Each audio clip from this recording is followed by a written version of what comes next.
करते हैं। बचपन से ही अम्मी ने यही तरबियत दी थी कि बड़ों के सामने नहीं बोलना, जहाँ तक हो सके सब्र से काम लेना। शादी हुई तो ये नसीहत याद रही। सास जो कहती चुप सुन लेती, कभी इनको जवाब न दिया। मेरी इस सब्र भरी आदत ने बिलाखिर इनका दिल जीत लिया। जब तक वो जिंदा रही मेरा दिफा करती रही। इनकी वफात के बाद मैं बेआसरा हो गई, क्योंकि मेरी सबसे बड़ी खैरख्वाह इस दुनिया में ना रही थी। ज़ोहैब गुस्से के तेज थे, बात बात पर बेइज्जती कर दिया करते। तब सास इनको रोकती थी, इनको लगाम दिया करती थी। अब ज़ोहैब को भला किसका डर था? मर्द जब ख्वामखा अपनी नेक सीरत बीवी से झगड़े तो इसका मतलब यही होता है कि वो बद आदत का शिकार है। वो बुरी सोहबत में पड़ चुके थे, क्योंकि ससुर साहब अरसे कबल वफात पा चुके थे। बड़ा भाई कोई था नहीं, ये आप अपने सरबरा थे। मनमानी करने को बाप काफी जायदाद छोड़ के गया था। ये दौलत विरासत में मिली थी। सुहेब ने अपनी मेहनत से नहीं कमाई थी। दौलत देखकर बुरे दोस्तों ने इन्हें घेर लिया, बुरी सोसाइटी की तरफ ले गए। सुहेब ने वालदा की वफात के बाद सारी हदें पार कर डाली। पहले कभी कभार घर से गायब होते, अब सारा सारा दिन सारी सारी रात बाहर रहने लगे। जब आते आंखें सुर्ख और मूड खराब होता। मैं डर की वजह से कोई सवाल न करती कि कुछ पूछूंगी तो चिल्लाने लगेंगे, और उनका यूं चिल्लाना मुझे बहुत बुरा लगता था। एक रोज इनके दोस्त की बीवी आई। इसने बताया कि भाभी आपके शोहर ने एक फहाशा औरत से दोस्ती कर रखी है, दिन रात इसी के पास होते हैं, खूब दौलत लुटा रहे हैं। अपने वालिद या किसी बुजुर्ग से कहिए इनको रोक लें, वरना बर्बाद हो जाएंगे। इस खातून की ये बात सुनकर कलेजा मुंह को आने लगा। मैंने इससे दरख्वास्त की, भाभी आप ही अपने शोहर को कहें कि ज़ुहैब को इस बुरी राह से हटवा लें। वो तौबा करने लगी। भाई मेरे शोहर ने बहुत समझाया है, ये इनकी नहीं सुनते। आप अपने मैके वालों को कहें कि वो मदाखलत करें। ज़किया तो ये कहकर चली गई, लेकिन मेरा चैन सुख सब लुट गया। पहले क्या कम परेशान थी कि इस नए इंकिशाफ ने बेजान सा कर दिया। वालदैन गरीब थे और इंतहाई शरीफ लोग थे। वो ज़ुहैब के मिजाज को समझते थे, तभी दामाद के मुंह को नहीं आना चाहते थे कि इस आदमी की अपनी कोई इज्जत नहीं है तो ये दूसरों की इज्जत का क्या ख्याल करेगा। अब्बू जानते थे कि ज़ुहैब से बास पुरस की तो ये सख्त मिजाज और झगड़ालू आदमी है, बात तलाक तक जा पहुंचेगी। बेटी को तलाक नहीं दिलवाना चाहते थे, लिहाजा सब कुछ जानकर भी चुप हो गए। माँ हरदम यही कहती थी कि खुदा तुम्हें औलाद दे दे तो सब कुछ ठीक हो जाएगा। बीवी शोहर का रिश्ता पक्का उसी वक्त होता है जब औलाद हो जाती है। रोज़ो शब यही तनाव और बेकैफी में गुजरे जा रहे थे। सोचती थी कि आखिर इस जिंदगी का क्या मकसद है। शोहर की तरफ से कोई खुशी हासिल नहीं हुई और औलाद की खुशी भी मेरे रब को मंजूर नहीं। एक रोज मैं सब्जी काट रही थी कि दिल बुरा होने लगा और मुझको चक्कर सा आ गया। पास ही ज़ुहैब की फूफी बैठी थी। इन्होंने जो मेरे चेहरे की रंगत उठती देखी तो मुझको शानों से पकड़कर पलंग पर लिटा दिया। थोड़ी देर जी घबराता रहा, फिर पंखे की ठंडी हवा में नींद आ गई। दिन को ज़ुहैब घर नहीं आए थे। इस रोज न जाने वो कैसे आ गए। साथ दोस्त भी थे, ये इनको खाना खिलाने लाए थे। मुझको आवाज दी लेकिन जवाब न मिला। फौरन तैश में आकर चिल्लाने लगे। तभी फूफी ने कहा, अरे मियाँ चिल्लाते क्यों हो, बहू की तबीयत खराब हो गई थी, अंदर जाकर सो गई है। सुहेब कमरे में आए, मैं बेखबर सो रही थी। तबीयत की खराबी की बाइस खाना ना पका सकी थी। इन्होंने बुरी तरह मुझे झंझोड़ कर कहा, नाजिया उठो, क्या मर गई हो? ये कौन सा सोने का वक्त है? यूं कोई औरत दिन को सोती है? अब मैं मेहमानों को क्या मुंह दिखाऊं? जब इंसान गहरी नींद में हो और कोई सर पर यूं चिल्लाने लगे तो आदमी खौफजदा हो जाता है। मैं भी खौफ से चीख पड़ी। ये खौफ का रद्द अमल था कि ज़ुहैब समझे कि मैं इनकी शान में गुस्ताखी की मुर्तकिब हो गई हूँ। बस उन्होंने बेतहाशा मुझे मारना शुरू कर दिया। मुक्के और लाते मारने लगे तो फुप्पी दौड़कर अंदर आई। वो मुझे छुड़ाने लगी। हे ज़ुहैब, ये क्या गज़ब कर रहे हो? क्यों मार दे रहे हो इस बेचारी को? दोस्तों ने जो घर के अंदर शोर सुना तो वो वापस चले गए कि हमारी वजह से इस औरत की पिटाई हो रही है। फुप्पी ने पड़ोस में जाकर मेरे वालिद को फोन किया कि आकर बेटी की खबर लो, इसकी ऐसी हालत है और वो उसको मारे जा रहा है। आधे घंटे में वालिद साहब मेरे घर पहुंचे। तब तक वो मुझको मार पीट कर जा चुके थे। वालिद साहब को फुप्पी ने कहा कि इसको अपने घर ले जाओ, ये उम्मीद से है, कहीं ऐसा ना हो कि दीवाने ज़ुहैब के हाथों लेने के देने पड़ जाएं। मैं वालिद साहब के हमरा मैके आ गई।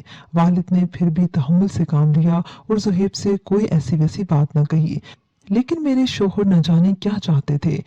इन्होंने बढ़ाते बढ़ाते बात तलाक तक पहुंचा दी। अब्बू गरीब जरूर थे, लेकिन सीने में बाप का दिल तो रखते थे। मेरे बदन पर नील पड़े हुए थे। अम्मा रोती जाती थी और गर्म पत्थर को कपड़े में लपेट कर मेरी टकोर कर रही थी। जुल्म की एक हद होती है। माँ बाप से मेरा दुख देखा ना जाता था। मैंने शोहर के घर जाने का नाम ना लिया। अब इधर मेरे वालदैन भी सुलाना चाहते थे, उधर सुहेब बुरे माहौल का रसिया होकर मुझको भुला चुका था। मेरी बेटी ने अपने नाना के घर जन्म लिया। 2 साल तक इंतजार किया, सुहेब बेटी को देखने ना आया। अब्बू ने भी नन्ही आयशा को वहां न भेजा।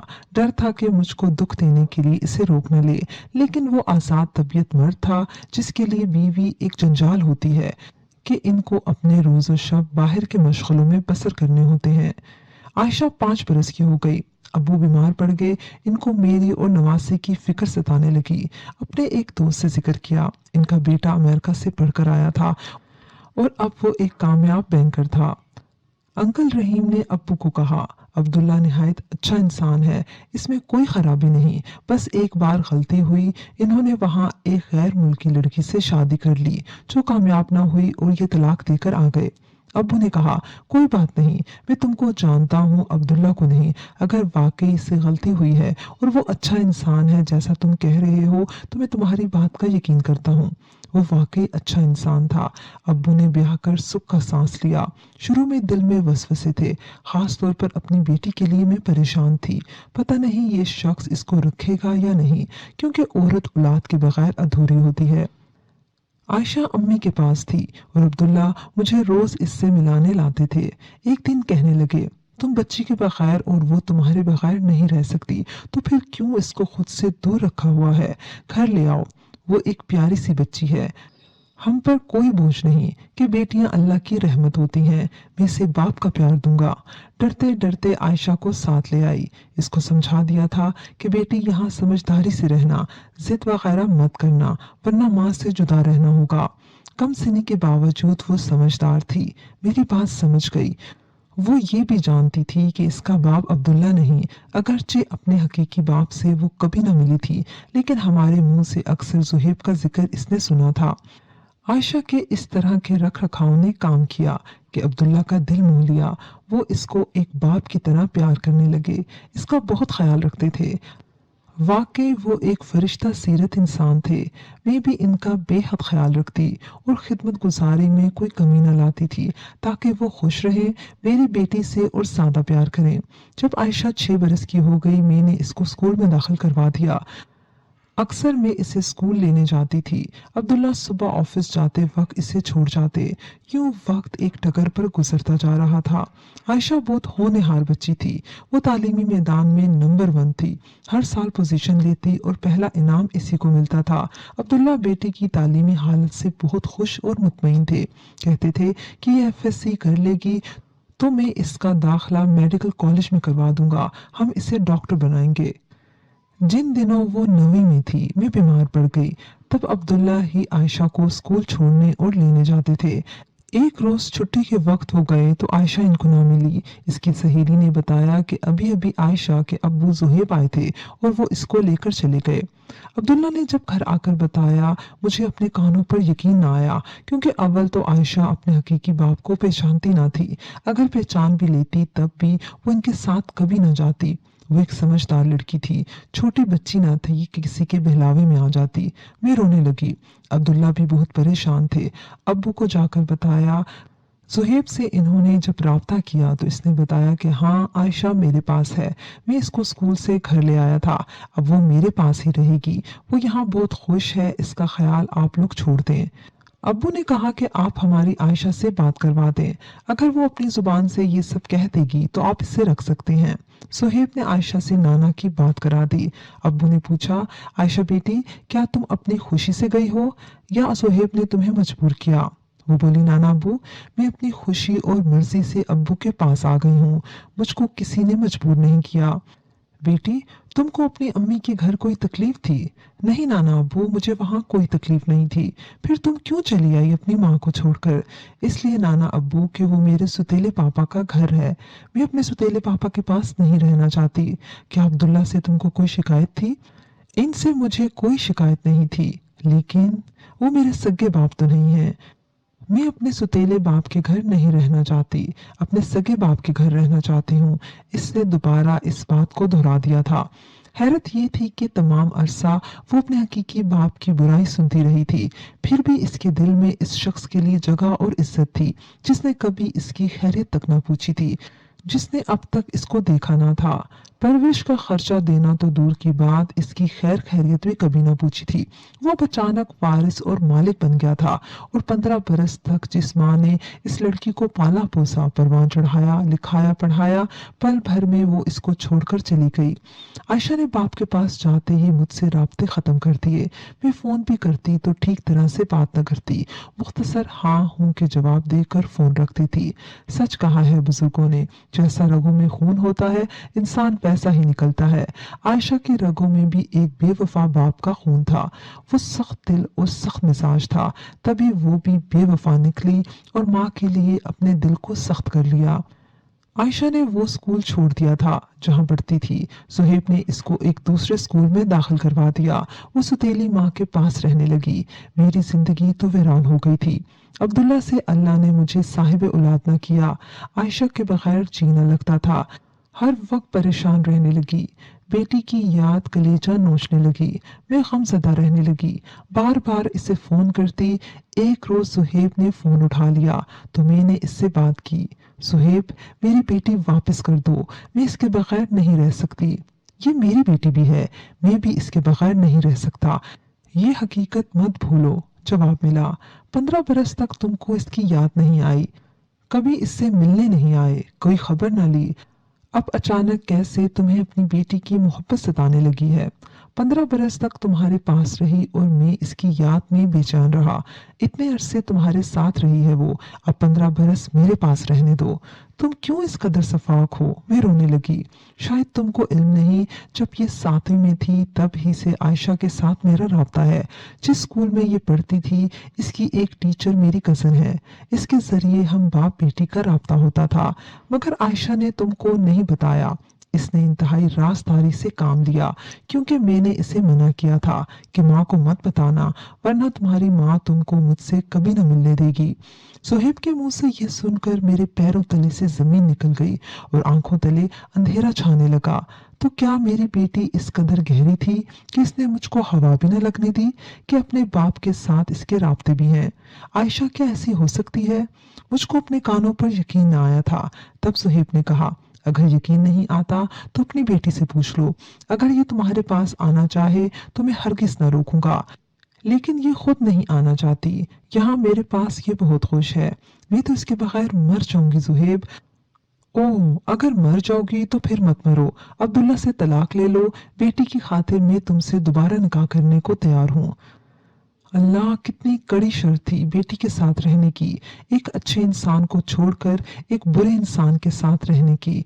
मुझको कतई आरज़ू न थी, मगर बेटी के बगैर भी मौत दिखाई देती थी। वही मेरी जिंदगी में उम्मीद का एक जलता हुआ दिया थी। सुहेब ने हर तरह से मुझे कायल करने की कोशिश की कि बेटियों को हर कदम पर माँओं की जरूरत होती है, तुम तलाक लेकर वापस आ जाओ। लेकिन मैंने इनकार कर दिया, दिल पर पत्थर रख लिया और आयशा के बगैर ही जीने की ठान ली। सुहेब का कहना था कि अगर तुम लौट आओ तो मैं अपनी मौजूदा बीवी को तलाक देने को भी तैयार हूँ। उफ, किस कदर बेरहम था वो शख्स। फिर इसने मुझे ये समझाने की कोशिश की कि बेटी को इसलिए लेकर गया है कि वो अपनी जायदाद इसके नाम कर सके। मैं सुहेब की बातों में नहीं आई, क्योंकि मुझे अब इस शख्स से मोहब्बत न रही थी। मुझको इसके पास जाना गवारा न था। सोच लिया था कि आयशा के बगैर ही जी लूंगी। शायद इसकी बेहतरी इसी में हो कि वो अपने हकीकी बाप के पास रहे। मेरा दिल बहुत उदास रहता था, ये सोच कर कि मेरी बेटी ने मुझसे बेवफाई की है। अबू और अब्दुल्ला ने समझाया कि वो बच्ची है। बाप ने बहलाया फुसलाया तो उसकी बातों में आ गई। बच्चियां ना समझ और जज्बाती होती हैं। तुम तो माँ हो और माँ का दिल बड़ा होता है। आयशा के लिए रंजीदा ना हुआ करो, इसको माफ कर दो। हर वक्त इसके लिए दुआ किया करो ताकि वो जिंदगी की हर आजमाइश में कामयाब हो। माँ की दुआएं अर्श तक जाती हैं। आयशा को मेरे पास से गए हुए आज 10 बरस बीत चुके हैं। अब तो इसकी शादी भी हो चुकी है और वो अपने घर में खुश है। खुदा इसे खुश रखे। इसकी शादी पर ज़ुहैब ने मुझे दावत दी थी, लेकिन मैं नहीं गई। अब्दुल्ला को जज्बाती सदमा ना देना चाहती थी। अब अब्दुल्ला का भी इंतकाल हो चुका है। मैं हूँ और मेरी तन्हाइयाँ हैं। अम्मी जान के पास रहती हूँ। वो बूढ़ी हो गई हैं। इनको देखभाल के लिए मेरी ज़रूरत थी। अब्बू वफात पा चुके हैं। भाई बीवियों को लेकर अलहदा हो गए हैं। अम्मी कहती हैं बेटी, बुढ़ापे में बेटियां ही माओं का साथ देती हैं। इनको संभालती हूँ। शुक्र है तुम हो जो मेरा ख्याल रखती हो, वरना मैं किस कदर बेबस थी। और मैं सोचती हूँ कि मेरी माँ को तो बेटी ने संभाल लिया, जब मैं बूढ़ी हो जाऊंगी तो तब मुझे कौन संभालेगा। आयशा के अलावा तो मेरी कोई औलाद भी नहीं, और मेरी आयशा बेवफा निकली। व्यूअर्स, मुझे उम्मीद है कि आपको हमारी कहानी पसंद आई होगी। कमेंट सेक्शन में अपनी राय का इजहार लाजम कीजिएगा। अगली कहानी तक इजाजत दीजिए। अल्लाह हाफिज।